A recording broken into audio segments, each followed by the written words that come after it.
Alright, I brought them. It's about time. Why are Muscle Man and High Five Ghost here? Rigby said there was MSM content at this party. Hook it up. Hey ladies, you want some of this?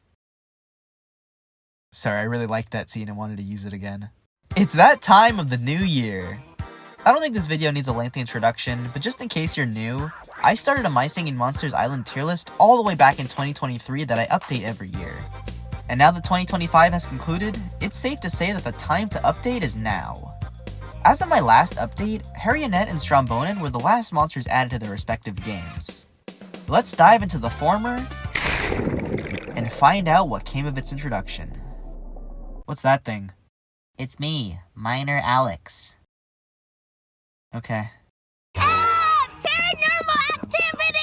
In my last update, I imagined how many Paironormals there'd be when I updated this tier list again. But what I didn't imagine was the base Paironormal class being completed by 2025. Still, there are 3 new Paironormals to discuss. So let's start with the one released after Harriet. Owlesk is the Paranormal for Fairy Island. It's an admittedly cute monster, juxtaposed with a loud, bassy sound. They do it with Hippity Hop, adding a little spice to their call and response verse, which I think works pretty well. However, bearing the hoax element, Owlesks proves that looks can be deceiving in their minor form, flipping into that on Mirror Fairy Island. Unlike Harriet, Owlesk's minor form is more than a change in vocal delivery, as they add a percussive and vocal element to their track. Its usage is more repetitive, but still works given the sounds at their disposal. Overall, Owlesk makes both Fairy Islands better than they already were, just not enough to move them up any tiers. Next up is Arcarina on Bone Island. Released during Summer Song, this Paranormal came with the coolest trailer Big Blue Bubble has ever uploaded. I love the art and animation style used in this trailer. I think that can go without saying. Wait, is that Thrumble throwing it back? I also fell in love with this monster immediately, if you couldn't already guess from its design, because holy sh**, peak. That's enough glazing this trailer. How is Arcarina in-game? Well, definitely not as good as in the trailer, I'll tell you that. Arcarina is fine on Bone Island. I try to give most things the benefit of the doubt, but I have not cared for a single new addition to Bone Island song. None have made the song worse, but none have improved the song more than a smidgen, and Arcarina follows suit. I'm content with their addition, but that's the most I feel or have to say about it. On the other hand, Arcarina's minor form actually adds a lot to Mirror Bone Island. While they don't remedy the quiet Fwog transition, they do add some much needed variety to the previous verses, since the build up to Fangler's verse is long and repetitive. In a good way, of course. I can't say I prefer Mirror Bone over Bone Island, but I do think Mirror Bone's song structure leaves more room for meaningful additions. There could be an upset if its Titan Soul hits it out of the park. Speaking of park... that would have been a fire transition if Fairy Island's Paranormal came after Bones. And if Fairy Island was still Fire Park. Speaking of fire? Dum diddly dum dum dum dum. Thank God you guys don't watch me to read my scripts. That didn't even make sense, man. Shimmer's the Paranormal for Light Island. Of the 4 core Paranormals, I actually think Shimmer adds the most to their song. However, that's like saying Clamble adds the most to Tribal Island. Even if they do, a surprising amount of players tend to not even notice them. Shimmer may only have one simple track that plays for 5 sections straight, but are we being dead ass? Shimmer's just another ingredient to the soup that is Light Island's arrangement, and by the time you notice them once, you notice when they're missing. Mirror Light, on the other hand... yeah, Shimmer's minor form trades a more interesting track for less song presence. They play in a similarly crowded section as on Light, but they don't take as much advantage of their verse's silence. They're not bad, of course, but I think I prefer minor Shimmer's sound with major Shimmer's song presence. Oh well, maybe in time, we'll get to see Shimmer shine on another island. Okay, time's up.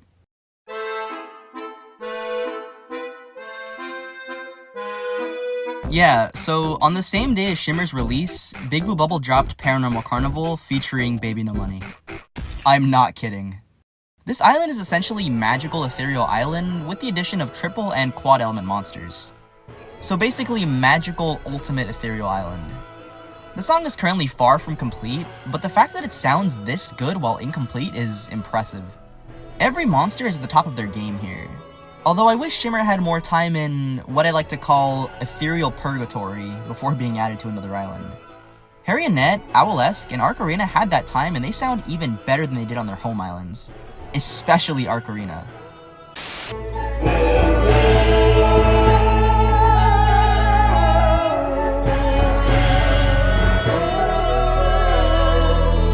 As for the hybrids, they're all great. You wouldn't have guessed Scallyrags was voiced by Baby No Money because they actually put on a performance. The same can be said for Dactyl, but more so because hot damn is this monster expressive. Germ and Ermagurdy are your traditional instrumentalists, but that is not to discredit them because they're star players on this island. Also, Alust is cool. Paironormal Carnival may have the best track record for a wave-based island, and I'm confident in raising it a tier where it stands right now. Ooh, we may have to update this entire tier list by the end of the video. Until then, let's see where things would have ranked alternatively, as we shift over to... I am a miner! Just as the core Paironormals have two forms, so too does their Carnival and the hybrids that inhabit it. And just like the core Paironormals on their mirror islands, the hybrids unique to the Carnival also have completely different designs and sounds. Minor Paironormal Carnival may share the same song structure as their major counterpart, but the vibe is totally different. While I can't call it creepy and uncanny without thinking of this GIF, and this one, it's definitely more so than its major form. I think this also has to do with how much emptier it sounds, but that's not always a bad thing.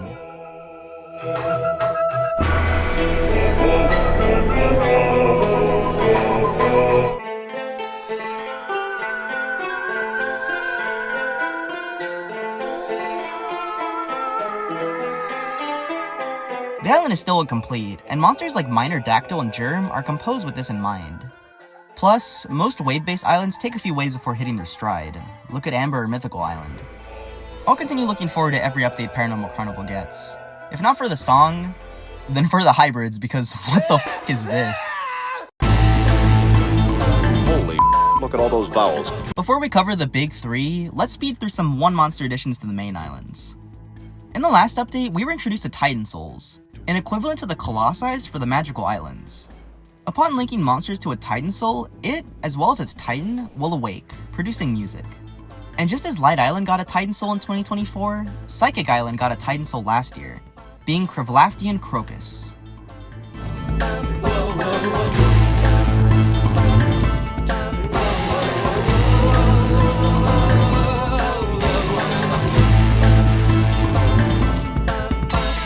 They're pretty cool. Cool enough to even win Monster of the Year against Scallyrags. Like that's ever gonna happen. But what about in the context of their song? Well, they work and sound great. They complement the villainous intro and pre-chorus with their booming percussion and shredding guitar, and the more playful chorus with their blip bloops and high-pitched guitar. My only gripe is how their guitar tracks cut off, comboed with the jolt from serious to silly in the process. But it's not song ruining. It is a little more jarring on Mirror Psychic though. Still, Cruv'laaphtian Crocus makes both Psychic Islands better than they already were. Can't wait to see where they rank. Is it cold outside? We got so fucking japed with Scallyrags. In 2025, Big Blue Bubble was teasing Baby No Money's involvement with My Singing Monsters for like a month, which led up to the release of Scallyrags on the new Paironormal Carnival. And that was kind of it. Until 2 months later when he guest starred as Blizzard, Cold Island's exclusive legendary monster. Mind you, the only exclusive legendary monster up until this point was Sugarbush, who was added 12 years ago. Safe to say, Blizzard had a lot to live up to, which made their introduction very divisive. Me though? I like him more than I don't like him. It's kinda hard to add to the natural islands in a way that'll elicit a strong reaction from me. They've practically been complete for years, and I don't listen to them often. So any new addition makes me go cool and listen to Plasma Constellation again. As such, I don't view Blizzard as this song-ruining monster. In fact, I think they complement the Werdos well, which is a blessing in disguise since I often don't prefer the Werdos. They're also pretty catchy, and the use of La La La's melody in their first track is really creative. I come My only problem with Blizzard is how offbeat they sound in combination with certain monsters. But I don't know if that's a me thing because I feel similarly about Amber Souza and Plasma Ogler, while many others don't. Nonetheless, I enjoy Blizzard on Cold and Mirror Cold Island. Part of me wonders if they'll be added on Gold Island, or if Blizzard Island is in the works, but we'll just have to wait and see. On everyone's souls do we need this. You bet our souls for a ball?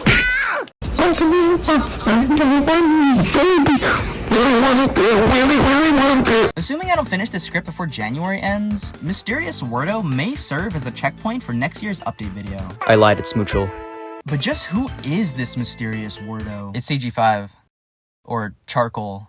Unlike Baby No Money, CG5 actually collaborated with My Singing Monsters multiple times prior to their role as the Mysterious Werdo, both in original songs and remixes. So it was only a matter of time before he got involved with the main game.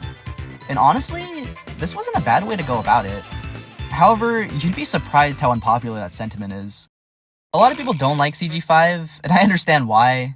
He made that f***ass Muffin song and the Grimace Shake song, but I'm not gonna lie to myself and say I wasn't bumping that Do You Know The Way song in his Friday Night Funkin' mod OST when that shit was popular. They also made that insanely high quality Parappa song, so hello, bass department? The point is that for as cringe as they could be, their vocals are pretty good. Which translates well to Mysterious Werdo because this one is top tier.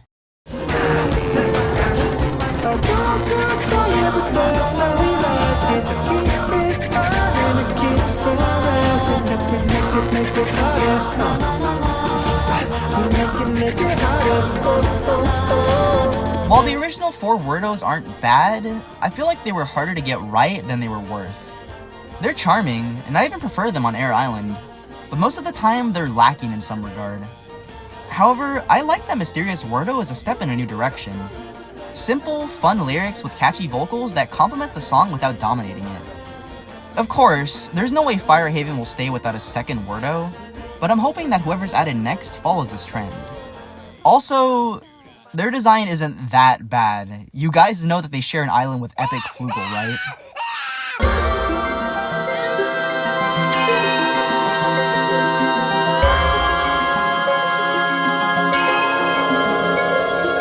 Finally, we've arrived at the big 3, the Ethereal Islets. Upon the conclusion of Ethereal Workshop, Big Blue Bubble began teasing what would soon be the release of Plasma Islet, a small island that houses ethereal monsters of its respective element and a primordial, which is like an Ethereal Islet's ethereal monster. Considering some of these monsters haven't been used since 2013, it's no surprise that a new island is where all the hype's at. So, how did Big Blue Bubble do on Plasma Islet? Let's start with the positives. The Islet song has a great vibe. It represents the Plasma Islet perfectly. The individuals are also some of the game's strongest, such as Gast, Wisp, Nebulob, Sox, Whale, and Lobe. But as positive as these positives are, I mean, listen to this.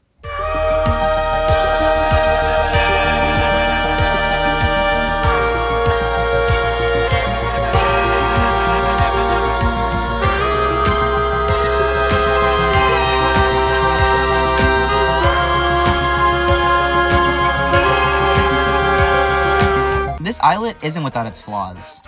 For one, Plasma Islet has some of the worst bass mixing in the game. Now, this won't affect its ranking, the volume slider exists, but it is worth acknowledging.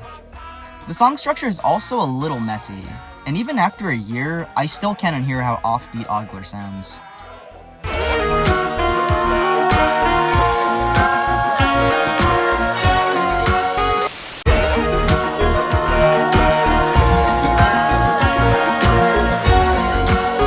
Oftentimes, I choose to listen to my own mix of Plasma Islet, and if I want to listen to the original song, I listen to Vito's. But ultimately, I think I like Plasma Islet slightly more than I dislike it, so I'm curious to see where it'll rank in the final tier list.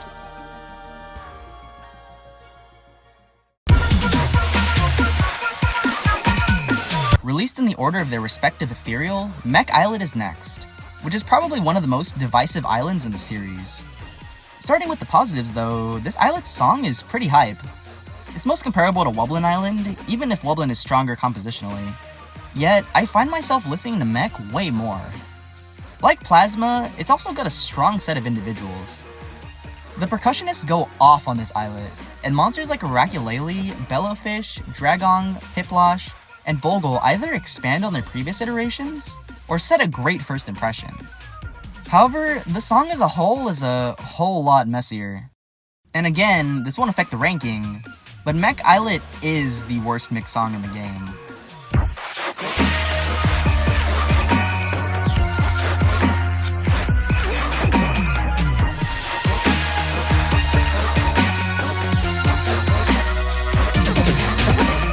You can make an argument for islands like Gold or the Continent, but this islet only has 13 monsters. There's no excuse. And then there's Rayman's verse. The way Mech transitions from the first half of the song to the latter is non-existent, which makes the song as a whole feel like two songs meshed together.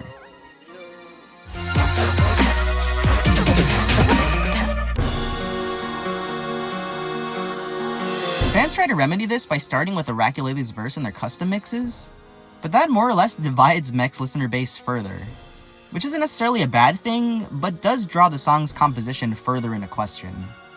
There's also fans who find Mech's other verses too cluttered, which is not good when those other verses are the other half of the song. Looking back at its flaws, I'm surprised I enjoy Mech Islet as much as I do. It generally works for me, which despite preferring my own mix, is still enough for me to rank it.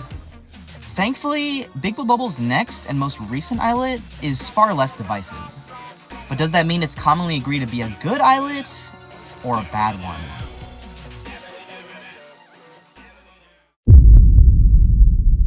It's lit! Shadow Islet, to the surprise of many, may be one of the best songs in the series.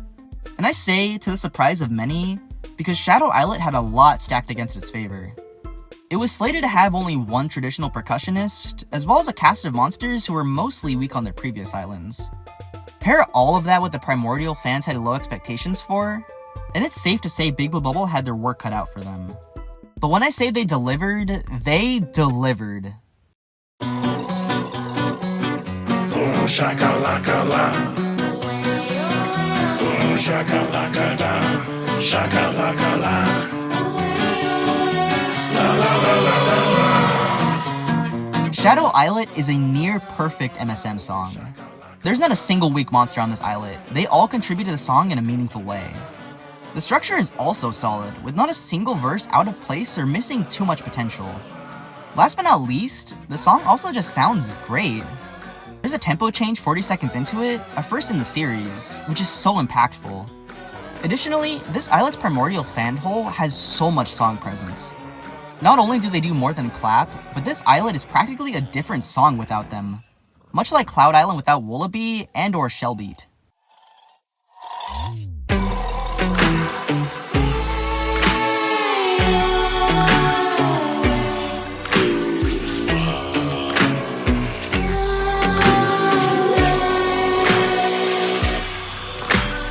I can't even come up with any negatives, and my cheat card in the audio mixing isn't even applicable here. This song is mixed well.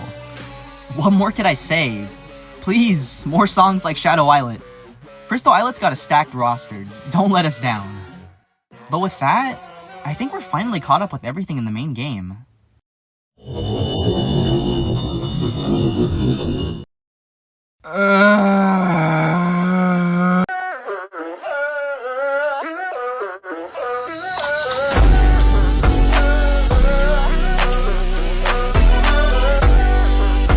As a result of not locking in hard enough, a major update was able to slip by right before this video was supposed to come out.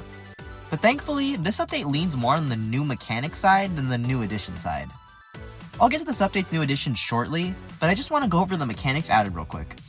This update added the Clubbox, a concept previously reserved for game lore and trailers before being fully realized in-game.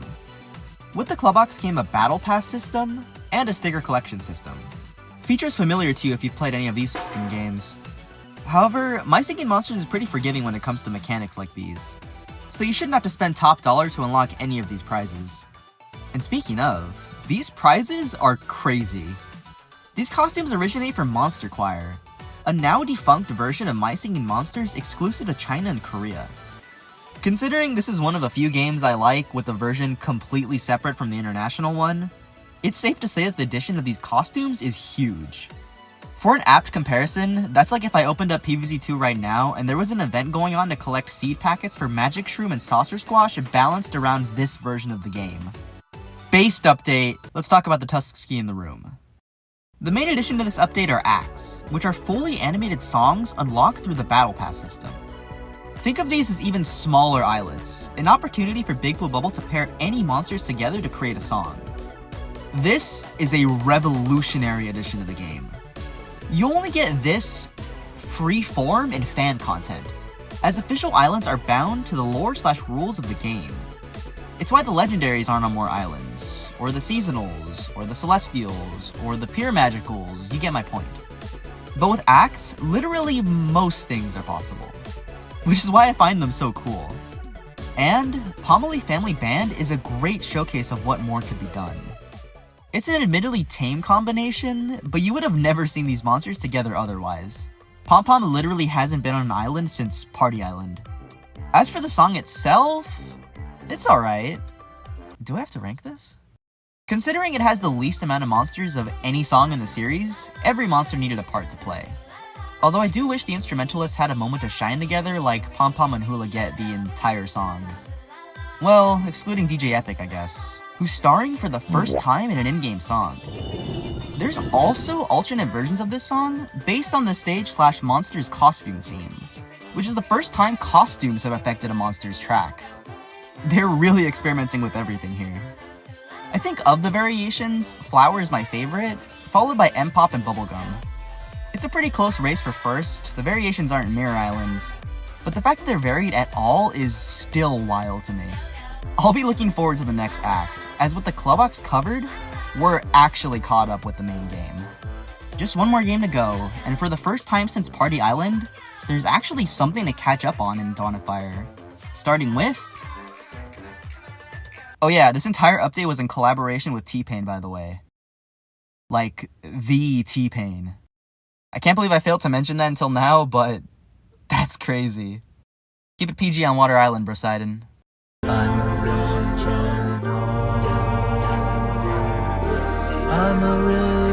As mentioned in the intro, the last monster added to Dawn of Fire in January 2025 was Strombonen. And in that time, only 3 more monsters were added to the continent. Hehehe, Trouble, and Anglo. As such, this will be a shorter entry, but important in concluding the continent. For the third fucking time. But now that the song is finished, I still don't like the extension. There's still not enough variation between the repeated verses to make them sound good, which is really disappointing. As for the new monsters, they're solid. Hehehe, like Strombonen, is like 10 decibels louder than every other monster, and their laughter is completely offbeat.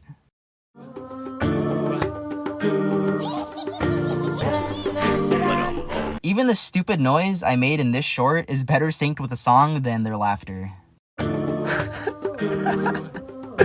Please get Nova in the studio next time. On the other hand, Trouble and Anglo are the perfect volume. You can't mess up Trouble, even if this is their weakest iteration, and Anglo sounds great. They actually add the right amount of variation in Glowl's repeated verse and the outro. They may be inherently loud, but they balance their iconic sound with the rest of the song nicely. At the end of the day, the continent was one of the best islands in the series, but after the mixed bag of seasonals and well-balanced bag of mythicals, it's overall not as good as it used to be. There are additions I wouldn't take back, but in the context of all or nothing, I think I prefer nothing? However, there is one good thing to come out of the seasonals and mythicals in Dawn of Fire, and that is...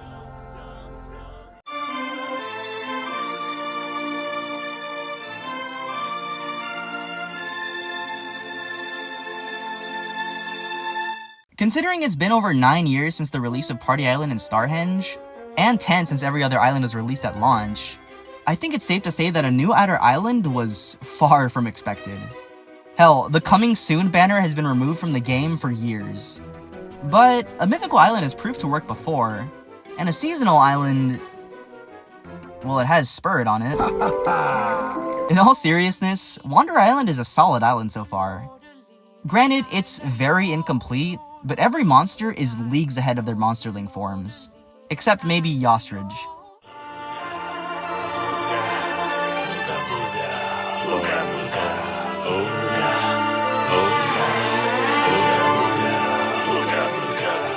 Still, these monsters have some great tracks, all of which come together to form an unfinished song. Yeah, this island's song structure is its greatest point of contention.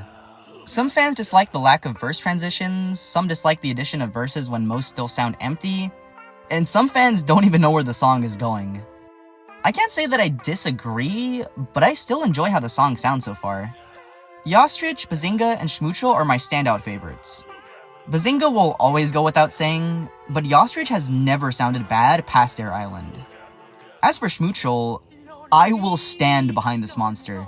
They always come back swinging after a miss, and they sound so good on this island.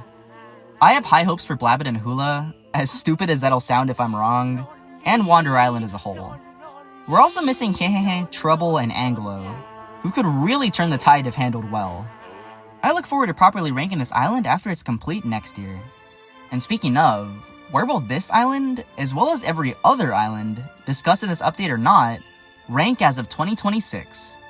Let's draw this video to a close and find out.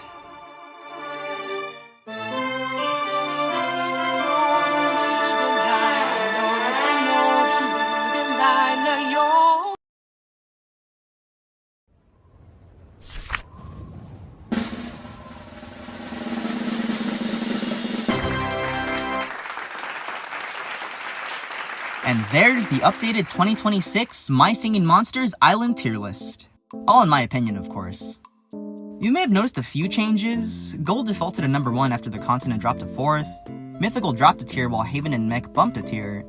A tier's order is entirely different, and the tiers below that are better balanced.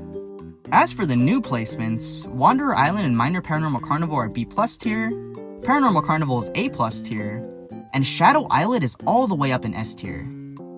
It's safe to say that these placements aren't permanent, there's always next year. But I'm excited to see what changes with the release of new legendaries, new Werdos, new islets, and the completion of Wanderer Island and both Paironormal Carnivals. You know, I'm not really sure how to end this one. I mean, the islands are ranked, the new tier list is right there. Here, let me see what's on my phone.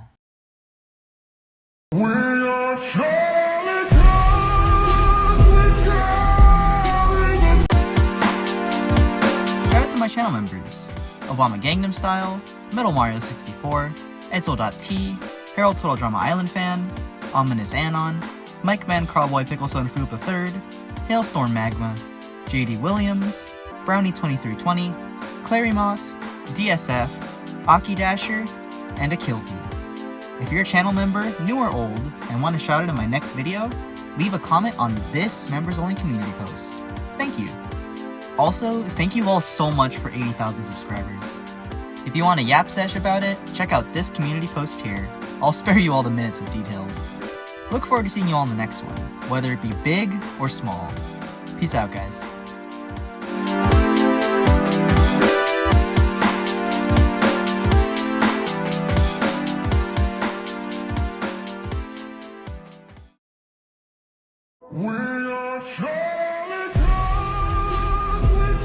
That might have been the worst ending to one of my videos yet. Oh well.